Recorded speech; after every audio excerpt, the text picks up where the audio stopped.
Welcome to Our Stories Matter, Courage on Campus. I'm Susie Hess, here with my co-host, Mary Barr Halpern. This season, we address the alarming surge of anti-Semitism and radicalization on college campuses. With a 477% increase in incidents affecting Jewish students, we explore the mental health impact of polarization, challenge harmful narratives, and seek pathways to resilience. We'll also hear from those who've left radicalized group, gaining insight into extremism and a journey toward dismantling hate. Join us as we amplify stories of growth, foster understanding, and drive change.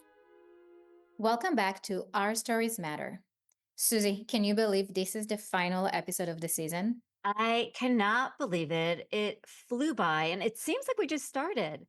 But wow, it was an amazing season. We had so many incredible guests that were not scared of speaking up and showing their courage.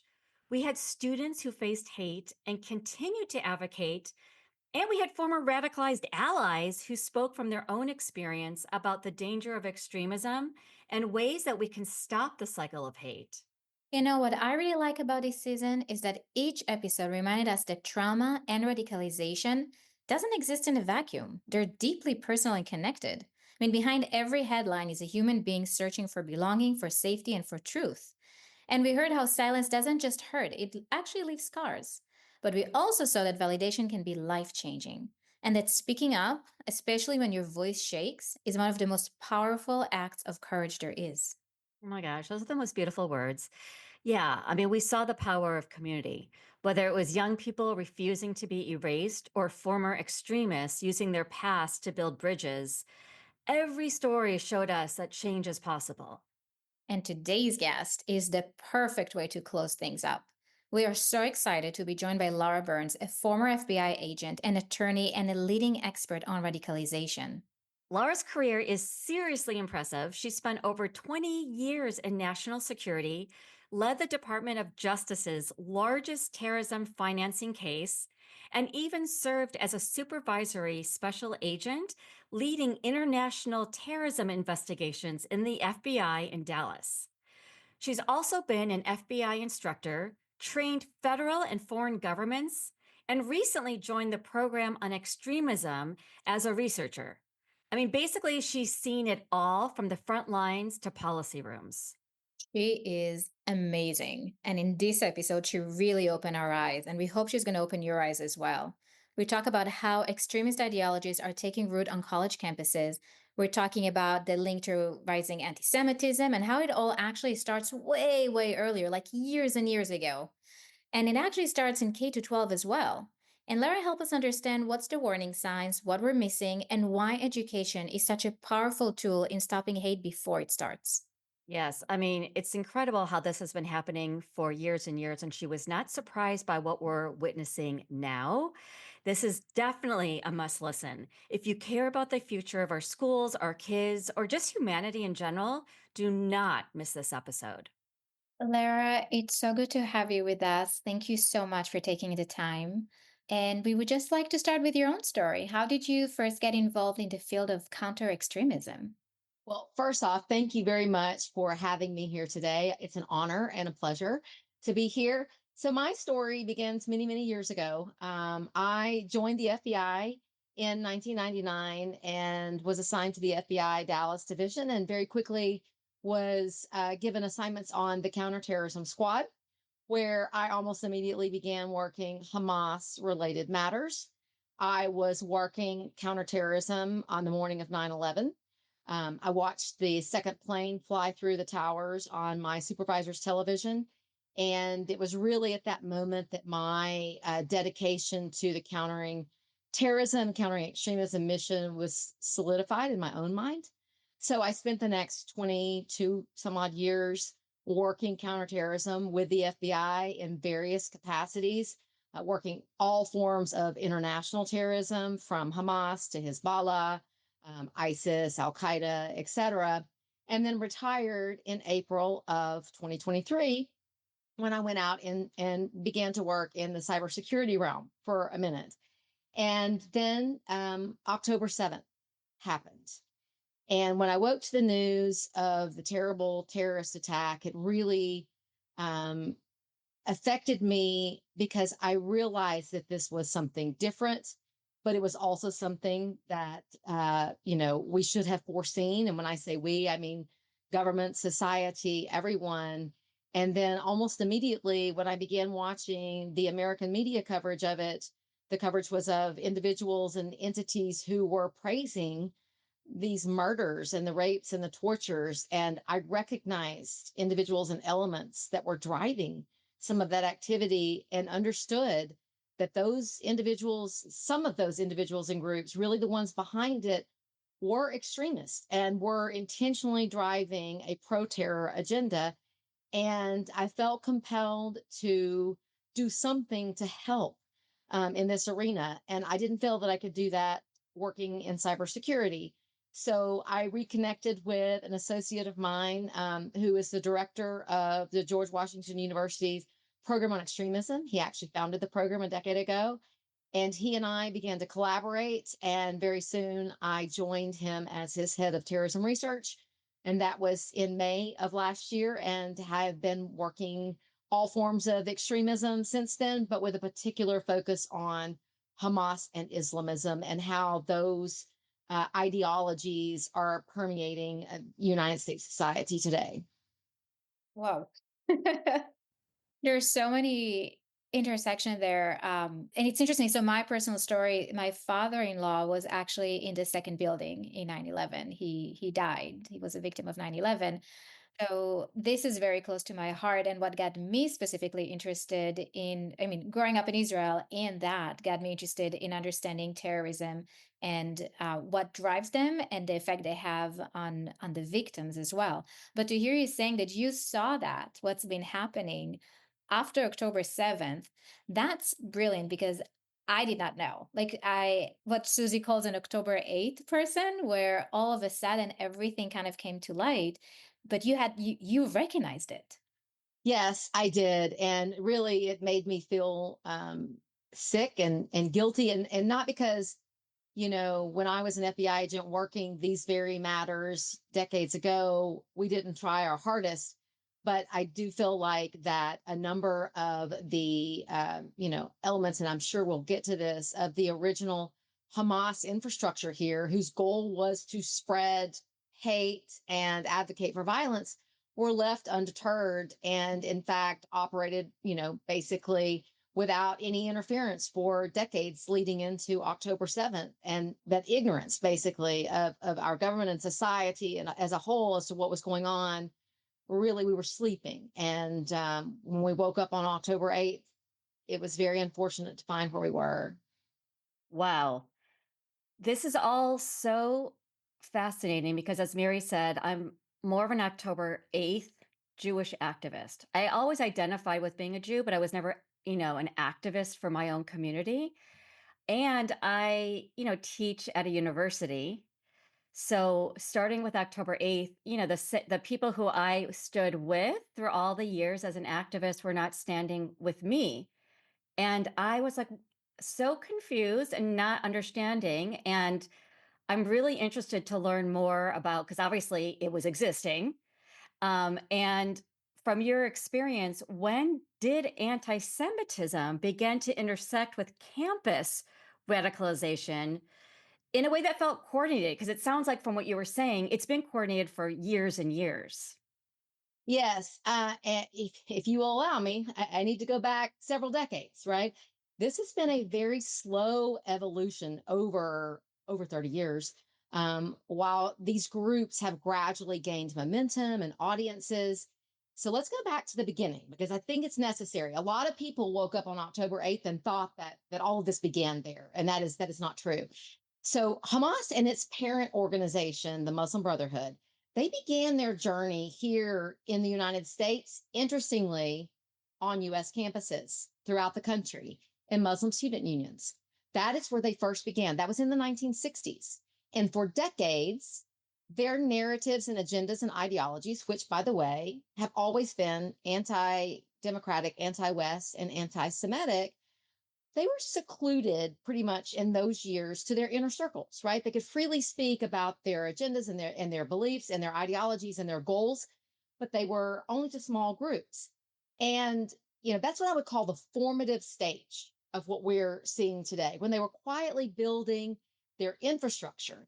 And by the 1980s, that infrastructure included not just student groups, but cultural groups and front organizations and a defined hierarchical structure with a Shura Council, which is like a board of directors, and then a chairman of the board that went by another name, but we won't go into that. And that's important because by the late 1980s, when Hamas was created by the Muslim Brotherhood, these guys, the Islamists here, were well founded. And so even after Hamas was created and the three front organizations were created here in the United States to support Hamas with media, money, and men, that is a fact that has been tried in federal court, and the evidence has been reviewed by the Supreme Court. There were three original front organizations, and they were to support Hamas with media, money, and men, arguably with propaganda being the most important piece of that, right? They did that in the first intifada between the late 80s and 1993, again, very openly, but within their own groups, right? They understood that their narratives, their agendas, and their goals would have been not tolerated in US society at that point. And a key event occurred in 1993. In 1993, the Oslo Accords were signed. And Hamas as an organization immediately came out and opposed those. And the question is why? They opposed them because the Palestinian Authority and Yasser Arafat were leading the Palestinian narrative, and Hamas wanted to gain control. They wanted to undermine the authority. They opposed peace at all costs. It was very clear. And, that is a topic for another day. But why am I talking about it here? Because the US based Hamas infrastructure, upon the signing of Oslo, held a 3-day meeting in the United States that was wiretapped by the FBI, where they actually planned, in their own words, how they were going to operate here in the United States. They were going to defeat the peace accords. They were going to support jihad. They supported the annihilation of Israel. But more importantly, they understood that they would be exposed as being barbaric and extremists if they didn't modify their methods of operation. And so they decided that they needed to begin normalizing their narrative of hate and violence to US society, but they needed to couch it in terms that American society would understand, because American society would never understand at that point, right? Advocating for killing Jewish people or the annihilation of the country of Israel, right? And so, how did they plan to do that in this wiretap meeting? By infiltrating media, politics, and universities. They actually named those three realms as key to beginning to normalize their narrative, which again is hate and violence, anti Semitism. And they talked at length about how they were going to do that, how they were going to identify professors that they could institute into universities to teach their version of history, to teach their ideology in a subtle manner so that they could slowly, and again, this is 1993, right? So, how many decades ago is this? Begin to normalize that narrative while lying to the American public about their agenda. And they said, we'll talk about our cause and we'll pretend like it's a humanitarian issue or a civil rights issue or a charitable issue, because the Americans will understand that, right? And so they began very slowly normalizing that narrative throughout media, politics, and universities. And even as they planned in that meeting, by cleansing curriculum in K through 12 schools to ensure that their narratives were fed to children who had no choice but to listen. And so now here we are 30 years later, and they can now openly advocate for support for Hamas and other terrorist groups and regimes. They can even advocate for the killing of innocent civilians on October 7th. And that message is not only acceptable in our society, but it's almost, to me, the loudest message that we hear. So, what was once unacceptable to voice outside of closed doors because of their strategic agenda is now being shouted loudly from campuses across the country. I feel like I need to breathe. When I first heard about that, I remember, and I watched it in the documentary October 8th. Lorenzo was talking about it. And I had this visceral reaction of rage and sadness and fear. I was scared to my core because, like you're describing, they were in it for the long game. And we didn't know. I didn't know. My friends didn't know. I remember, my husband was watching October 8 with me, and we were just looking at each other like, what is happening? And what can we do now to protect our kids? I mean, we have kids in K to 12, and I'm dealing with Massachusetts Teacher Associate Union over here, where the MTA has been showing the same materials that, like the ones you're mentioning, that are just radicalized under the frame of social justice. There's a part of me that, like, even hearing you like sharing all of that history, that feels hopeless. But then I'm me being me, like I'm a forever optimistic, so I feel like we have to do something. We only have to fight. How do how do we get it out there to the public? Like, my thought is like, oh my god, everybody was duped. Can, like, I want every single person in America and the world to know what you just shared with us, because this is not common knowledge. It's not. And the unfortunate part about this is that we're 20 years behind in this battle of information, right? And that's really what it is. It's an information war, with one side really focusing on, manipulating facts and events to serve their purpose. Hamas are master strategists with that. The Muslim Brotherhood, they're master strategists. They can take pretty much any event and turn it into something that it's not, and then package it in a way that Western society somehow feels aligned with it. I think there is hope, but it begins with raising our voices. It begins with education, because, a lot of what's going on involves falsities and things that aren't true. And I think that I have faith that in our society, if we tell the truth that's backed by substantiated evidence, that we can begin to educate the law enforcement, campus officials, and the general public as to what the reality is. There are challenges with that.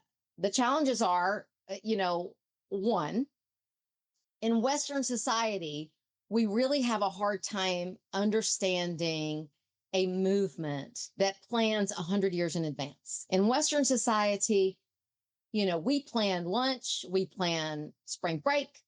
If we're in politics, we might plan 2 to 4 years in advance.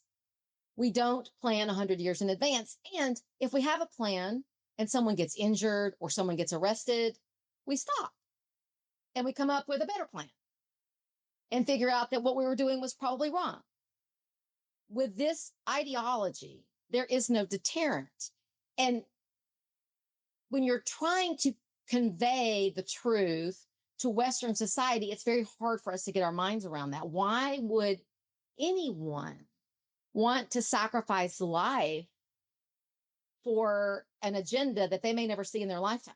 It's a very hard concept to get around. And then, in our society today, and I'm sure we'll get into, all things social media, but in our society today, there are so many conspiracy theories that fly around that have no basis in fact or reality, that when you come out and you attempt to tell the truth about a conspiracy that's been going on for 30 years, people look at you like, oh, well, that's just another conspiracy theory. That's why it is important to bring facts, to bring the statements of the bad guys, to bring the documents of the bad guys, to bring that, because otherwise, it's just another theory. But this is not a conspiracy theory. This is a conspiracy, by the way, which has been tried in federal courts in multiple jurisdictions. And juries have found that this evidence is legitimate and that these front organizations were created to support Hamas. And so this is not something that's being fabricated. It is real, but we are fighting an uphill battle, and we're about 20 years behind the other side. Oh my gosh. I have so many thoughts of rage and frustration and sadness. And then I guess my question after hearing this is, so, okay, just for context, before October 7th, I was part of the ADEI committee. And then when I realized on October 8th that Jewish life and anti Semitism, we weren't included, I was like, wait, where's the critical thinking? How did my colleagues and students become radicalized? People with PhDs who are getting masters, who have bachelor degrees. I mean, how did this happen strategically on campuses that they were able to drink the Kool-Aid and not even question? I think there are a number of factors that play into it. And it begins with you're dealing with an adversary that is extremely strategic, very smart, and they recognize that they need to package their narratives in terms that people can relate to. And so if you're talking about on campuses, so why are, really intelligent students at the best schools in the United States, why would they be susceptible to radical ideologies? And we'll get to the professors and everything as well. But let's talk about the students. And it's actually the characteristics, in my opinion, this is not fact, this is opinion. I talk about fact and opinion, that the characteristics of student populations that make them so brilliant and wonderful are also the characteristics that groups like Hamas and even the terrorist regime of Iran seek to manipulate. And what are those, right? You go off to college, one, searching for an identity. You're trying to find out who you are, where your place is in the world. And when the narrative is put to you by evil actors like Hamas and Iran, do you want to be good or bad? Well, the answer is I want to be good, typically. Most aspiring students and young leaders want to be good. Well, they're being fed a narrative that there is only one good side, and that good side embraces hate and that violence is the answer, but they're putting it in terms, like genocide. Oh, are you pro genocide or anti genocide? Well, that takes out of the equation the question, is there genocide? Is the country of Israel committing genocide? The answer is no, they are not. There's only one party to that conflict, and that's the terrorists that are attempting to annihilate an entire population based on what they look like, who they worship, or where they come from, right? But that's not the question. The question posed to these students is, are you for genocide or are you against it? Well, my answer is I'm against genocide. I don't want to see genocide.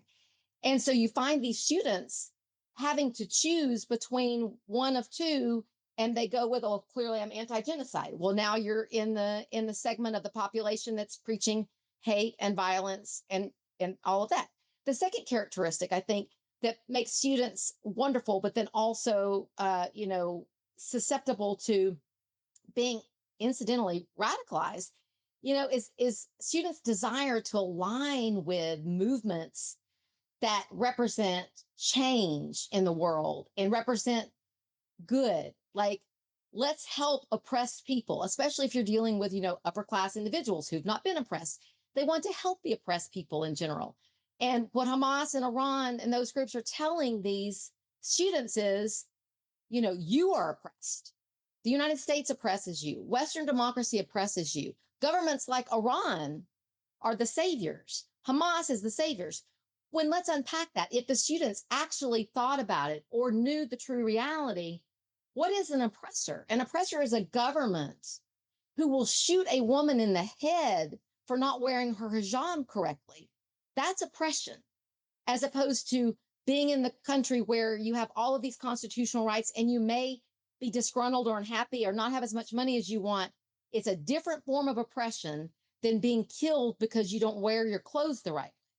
Or, when you're talking about Hamas, they align with movements that are, um, minority movements, that if those minority movements were under Hamas's control, Hamas would immediately kill them because they don't believe in, their version of radicalized Islam.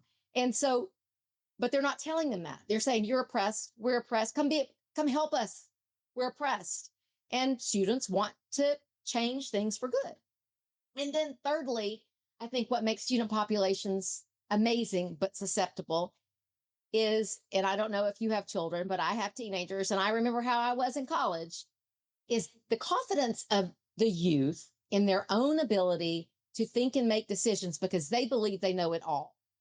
And for those of us who are older, we know that the older that we get, the more we realize that the less we know and the less we thought we knew, right?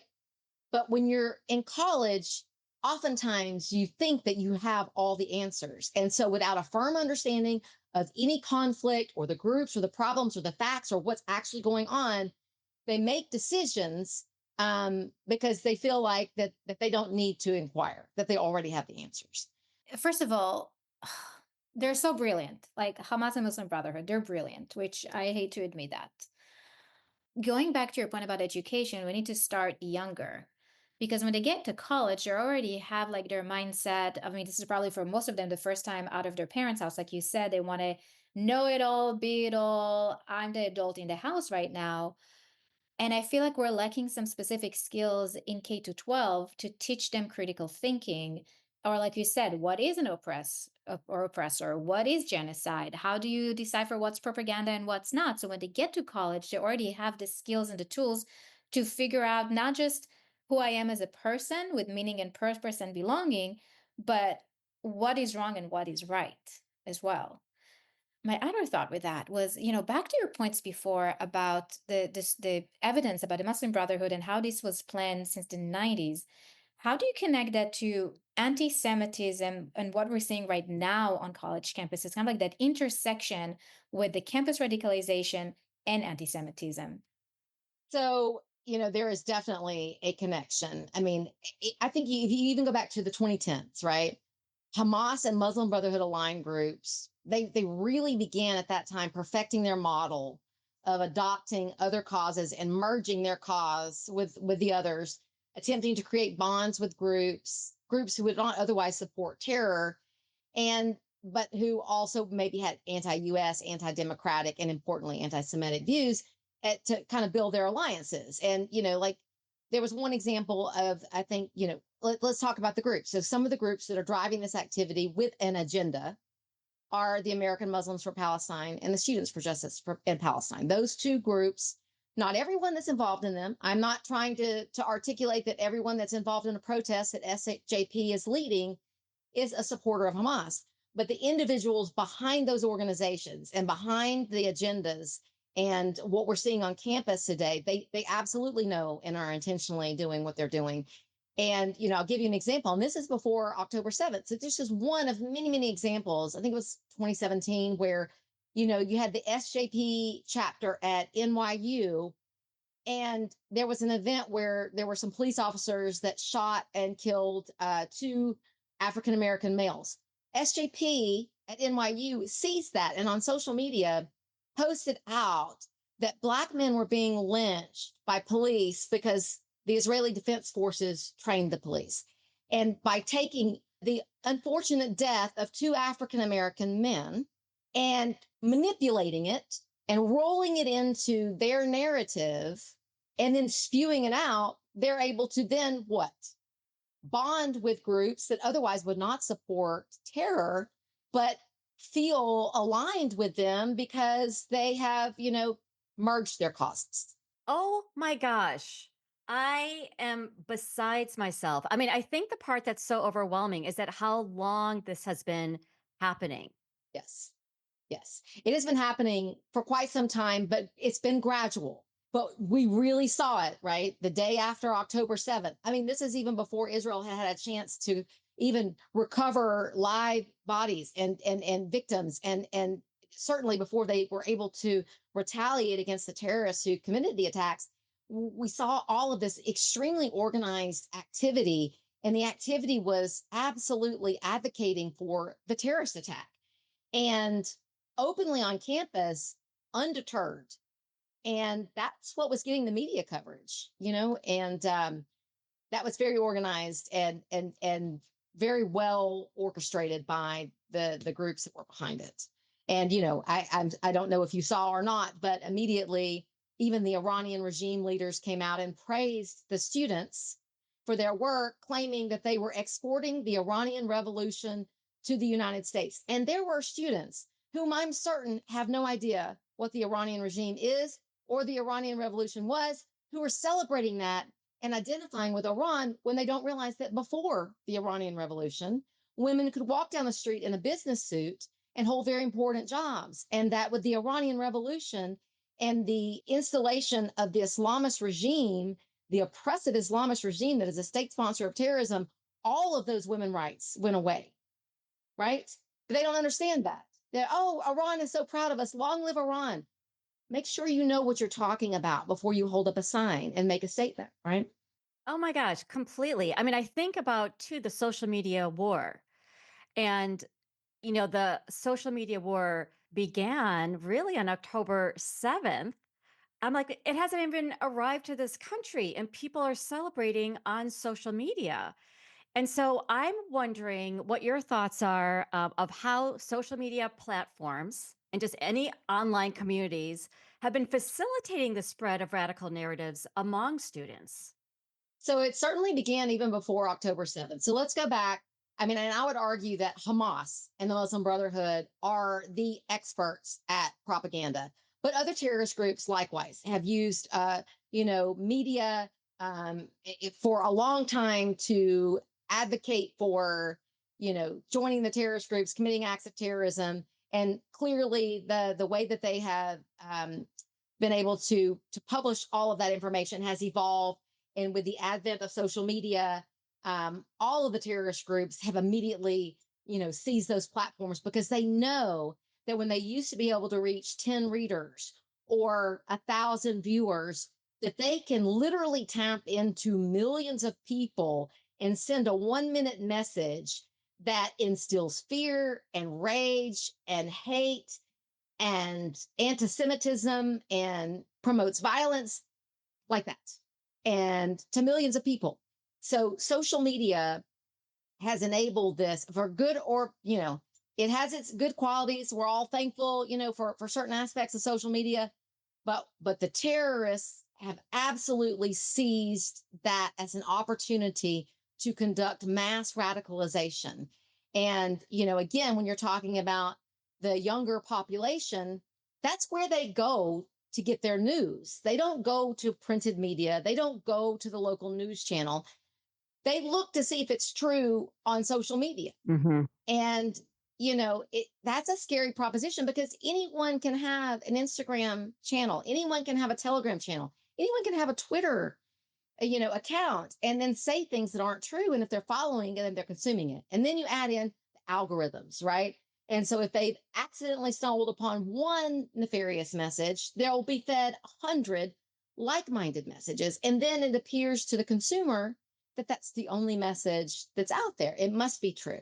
And so it's a very scary world that we live in with all of social media. And it is not limited to just, the terrorist use of social media platforms. It's child predators. It is, a whole host of predators out there victimizing people through use of social media. It's a scary thing.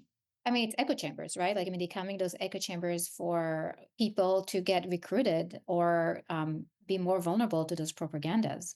Certainly. And then you, if you look at it, so let's go outside of the successful student faculty, population, and let's go to maybe your more isolated, alienated individuals in society. There are a lot of them who are disgruntled for one reason or another, whether they're, angry that they don't make enough money, or they're angry because they don't like their teachers at school, or they're angry because they didn't make the cheerleading team, and they're angry and they go on social media and they want validation for being angry, right? They want to not feel bad about themselves. And what these predators do is they tell them, well, you shouldn't feel bad about yourself. The emotions that you're having are righteous, right? And in fact, if you join us, we can give you a higher purpose. And so they take someone who feels they have no identity, or they're worthless, or their life is going nowhere, and they, through social media, convince them that if they do certain things, they can become heroes in society. They can be revered. And that is a powerful message, especially to young people who really don't have an identity yet, or feel like that they don't have a place in the world, to be told you can become someone that everyone will know. And that, again, that's a scary aspect of it, because that message can be conveyed very quickly and to a lot of people. And we've seen that evolve, right, into terrorist acts in years past. I mean, that's what we're seeing at my work at Parents for Peace. We see that there are a lot of times it's unresolved grievances or victimhood. And then you have someone who come and offer you a sense of belonging and purpose, like you mentioned. And it's interesting to me from my trauma lens of, when I try to do the same thing with trauma survivors, I try to give them meaning and purpose. And if they're able to shift from victimhood to, it's almost like a choice point, right? Like if I'm feeling like a victim right now, or if I'm suffering and I'm looking for validation, looking a sense of belonging, if I'm on that right path and someone is reaching out with the right message, with the right purpose, with the right sense of belonging, that can lead to post-traumatic growth. But if I'm over here and vulnerable, then I can be recruited by extremists, which makes me think about what can we do, what message can we give parents or society, communities about preventing this? I think we need to tell parents and communities and schools and teachers and counselors that they need to be present and involved. We need in society need to be paying attention to what our children and our students and our families are listening to, what they're watching, what they're saying, who they're hanging out with. I mean, back when I was growing up, you know, we didn't have social media, but my parents were very concerned about who I was on the phone with or who I was going to a party with. And why is that? Because, you can be unduly influenced by individuals in your life.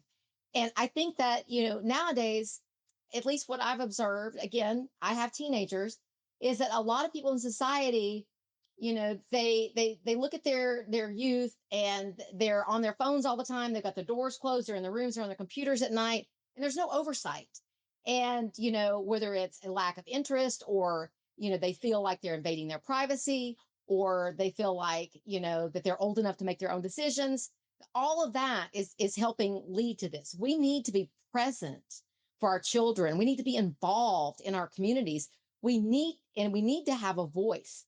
We need not to be afraid to say the truth. We need not to be afraid to make someone uncomfortable. We need not to be afraid to make our children mad by telling them they can't use that social media account because it's bad for their mental development. But where does that start? Right, I think education is the key, and education is to families and communities. Like, we need to understand the facts, but more importantly, we need to be present. We need to know what to look for. We need to ask questions. We need to be involved. Not to say that everyone needs to be a helicopter parent, but we need to be listening. I love everything you're saying because I'm also thinking about the importance of connection. I mean, we're wired to be in relationships. And so if we are the outlier or if we're experiencing isolation, of course you want to belong, you want to be part of. And then my history is domestic violence. That was my personal history is domestic violence, and then I worked in domestic violence shelters. And what I found was fascinating was the intersection with domestic violence and cults. And it's just so easy to trust and to believe. And so then I go back to the students. Most of their brains have not been fully developed. They're looking for belonging, for connection. What would you say to parents and peers in terms of like the signs and behaviors to be looking for? I mean, I think that there are a number of things that are indicators of not just potentially being exposed to radicalization, but other things. And that is addiction to social media, the desire to be isolated. As you said, we're humans. We typically want to be connected. So if the children want to be isolated or the students want to be isolated in their dark room 12 hours a day, I mean, can you blow that off and say, oh, well, that's just a teenager? Well, you probably need to rethink that because they're not just in there in the dark sleeping. Typically, they're consuming some sort of messaging from social media. So I would say isolation is something. Addiction to social media, where they feel like they have to have it. It's like a drug. It's like a drug. Expressions of anger, expressions of hate towards people, expressions of intolerance, like all of those things should evoke questions from parents, like, well, why do you feel that way about that particular group of people? Like, why do you feel like, and asking those questions? And does that mean that you're going to be able to change a young person's mind? No, but by asking the question, sometimes you can provoke, intelligent thought and self reflection by those individuals. So I would say, those are signs to be looking for. And then certainly, it's the same thing as when we were growing up. You look at their associates, right? What are their associates doing? I mean, are their associates wearing swastikas? Well, that's probably a sign that you don't need to have your child be involved with that person, right? And then also, when we're talking about symbols, a lot of us don't know what a variety of symbols mean. But if our youth or members of our community or in our social circles are all of a sudden donning symbols that we don't understand, especially the young people, it begs the question of, well, are those symbols relevant? Is it just a fashion tag, or does that symbol mean something bigger and potentially more hazardous? And then again, asking those questions and being involved, listen, watch, be present.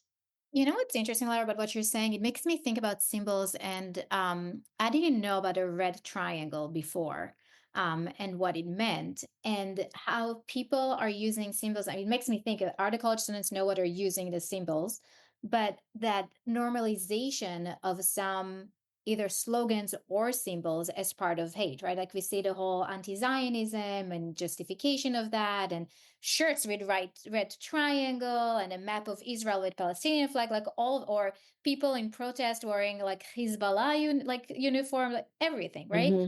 And looking at all of that from those lens, I want to bring us back to what's happening right now in USA, not just like since October 7th or since the 90s. Hmm. Do you think there's a link between what we're seeing on college campuses, everything you described before, and the recent event specifically against Jews?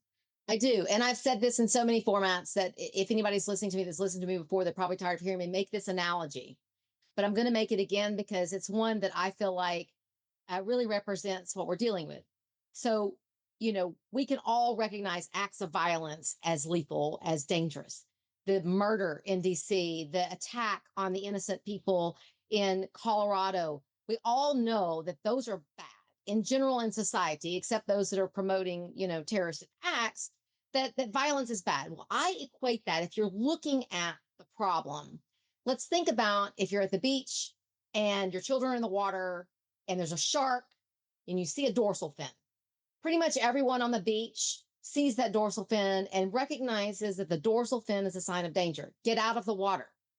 But where does the real danger lie? It's not the fin, it's the heart, it's the blood. It is that powerful driving force that's under the water.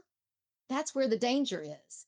And so when you look at terroristic propaganda and rhetoric and terroristic acts in general, I think that's what we're looking at. The fin are the violent acts, the beast is the radicalization. And so with every thread and publication of a normalized narrative that it is okay to hate Jewish people, and it is acceptable and, in fact, necessary to kill them to please your God or to accomplish a political or ideological goal. When that rhetoric becomes so normalized, we are absolutely going to see things like we saw in Washington, D.C. a little over a week ago, and what we see in Colorado, because those individuals are consuming that narrative and believe, yes, this group of people should be hated. This group of people, we should take acts of violence against them. That is the right thing to do. And the wider and broader that message is spread, the more dangerous that message is. And the more danger, or the more likely it is that acts of violence will then take place. Oh my gosh. Okay. So it's so overwhelming. So as I'm on a campus and I'm witnessing it, not just on, our campus necessarily, but on, UCLA and Columbia, and we're constantly seeing this. What role do you feel that foreign terrorist organizations or extremist influencers are playing in shaping student movements or protests under the guise of activism?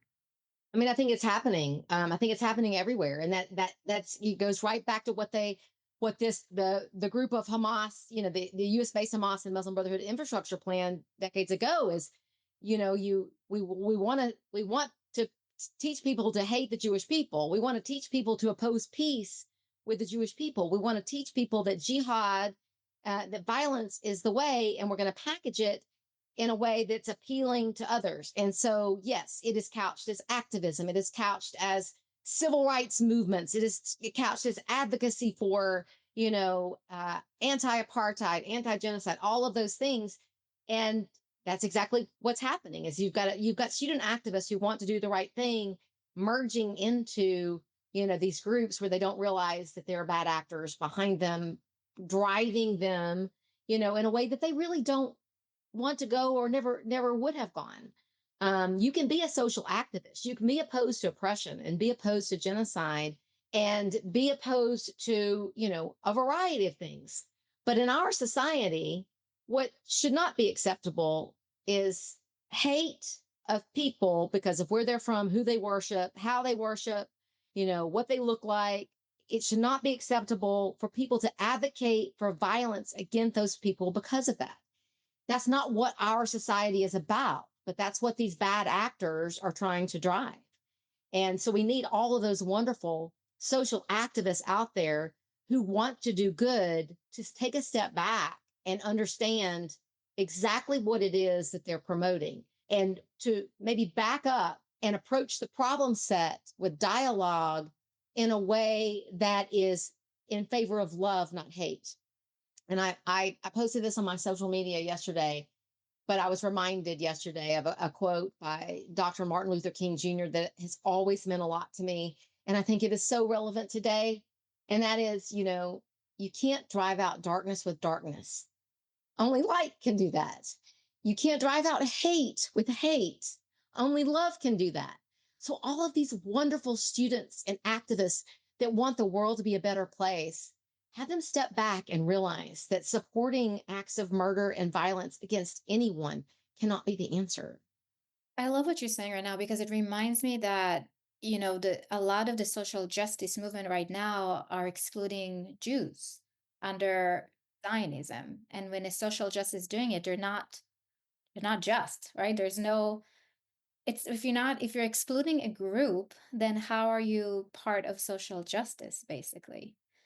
It's an excellent point, but it's part of the dehumanization, right? I mean, that's part of the anti-Semitic agenda is dehumanizing Jewish people because a social activist certainly wouldn't exclude any person because of your religion or ethnicity or anything else like that, because that, exactly as you said, goes against social justice. But the rhetoric involves the dehumanization of the Jewish people. And by doing that, they're, very slowly attempting to set the Jewish people apart from social activism by dehumanizing them, which is abhorrent, right? That is not who we are as a country. We don't do that.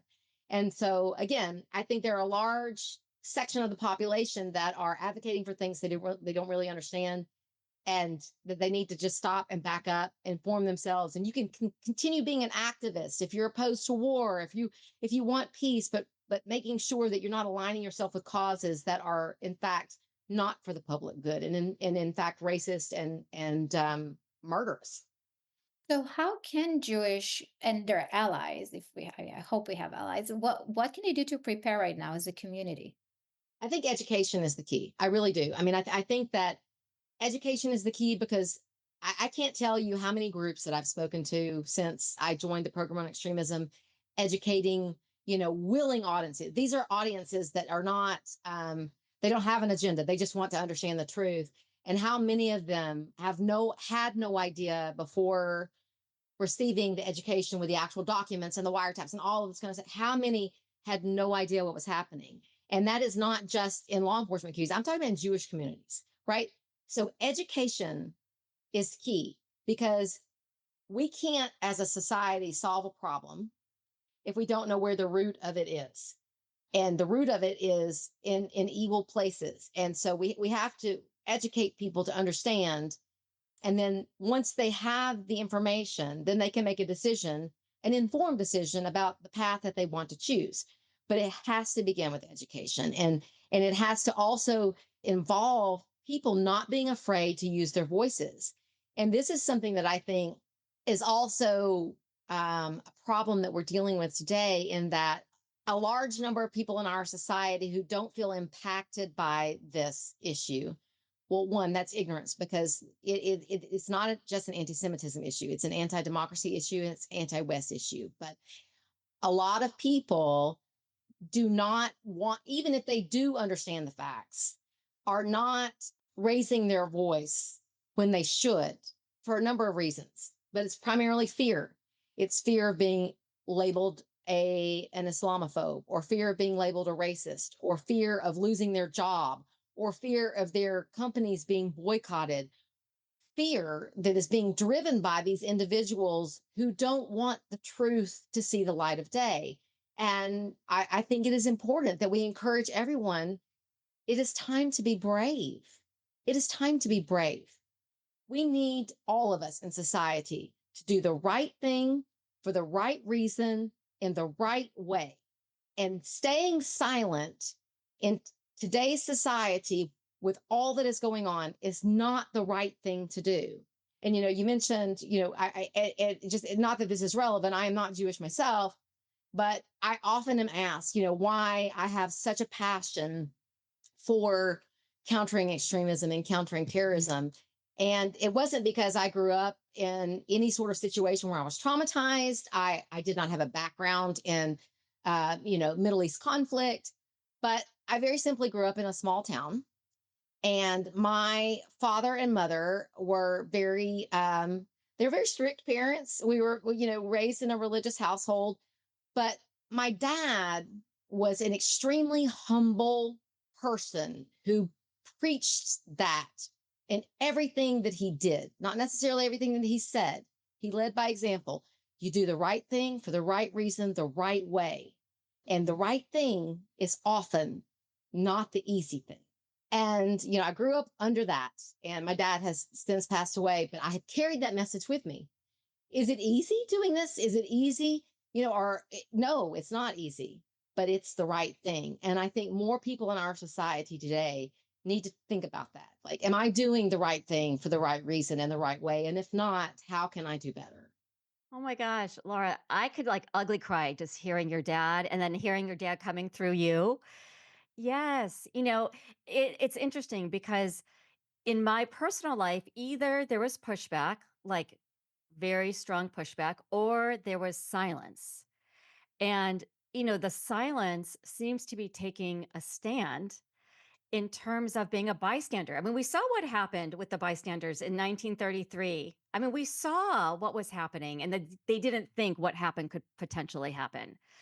So I'm wondering for you, you give me hope. I mean, just hearing your dad through you, like, just gave me hope. And I'm wondering, how do you keep hope alive in this work? Yeah. Well, frankly, I think it's talking to people like you.